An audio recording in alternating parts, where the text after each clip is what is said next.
আসসালামু আলাইকুম। আজকে আমি ডিমের চাপ করবো, তার জন্য এখানে কিছুটা ডাল ভালোভাবে ধুয়ে ভিজিয়ে রেখেছিলাম। এখন তার সাথে দুটা রসুন ছুলে নিয়েছি আর 10-12টা কাঁচামরিচ দিয়ে নিয়েছি। এখানে 1 টেবিল চামচ জিরা নিয়ে কাঁচা জিরা নিয়ে এটা আমি এখন পাটা বেটে নিচ্ছি। তারপরে আমি এখানে কিছুটা কাঁচামরিচ দিয়ে নিলাম, সেটাও বেটে নিলাম। এবার এগুলো আমার বেটে নেওয়া শেষ। এখন আমি ডালটা দিয়ে ডাল আর রসুনটা দিয়ে ভালোভাবে বেটে নিয়েছি। এটা এখন আমি ভালোভাবে হাতে মিক্স করে রেখে দেব।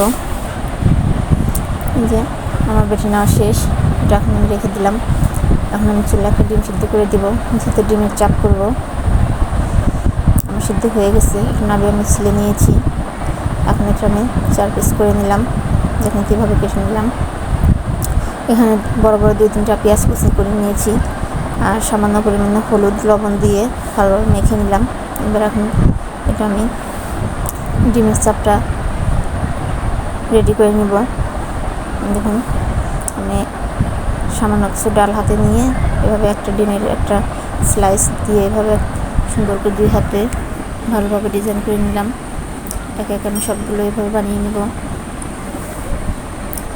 সেম যেমন আমি দেখাচ্ছি তেমনই করবেন আপনারা, চেষ্টা করবেন। এটা খাইতে কিন্তু অসম্ভব মজার হয়। এটা ভাত বা সস দিয়েও খাইতে পারবেন।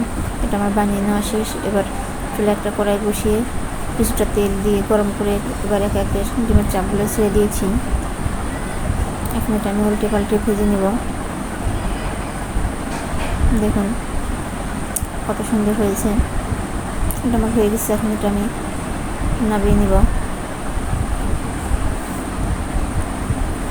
এখন বেঁচে যাওয়া ডালগুলো দিয়ে আমি আবার কিছুটা বড়া বানিয়ে নিচ্ছি। আর আমার ভিডিওটি যদি ভালো লেগে থাকে তাহলে অবশ্যই লাইক কমেন্ট শেয়ার করে দিবেন।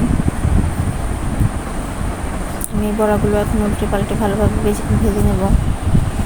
দেখুন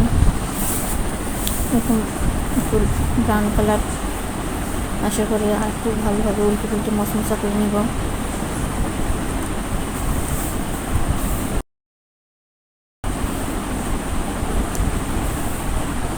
এটা বাসায় অবশ্যই ট্রাই করবেন।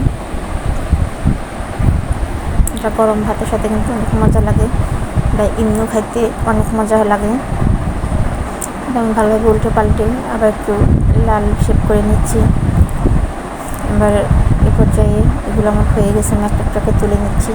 দেখুন আমি সবগুলো এভাবে বানিয়ে একটা প্লেটে সার্ভ করে নিলাম। দেখুন তো কেমন লাগছে, অবশ্যই আপনারা জানাবেন কমেন্ট করে। আল্লাহ হাফেজ।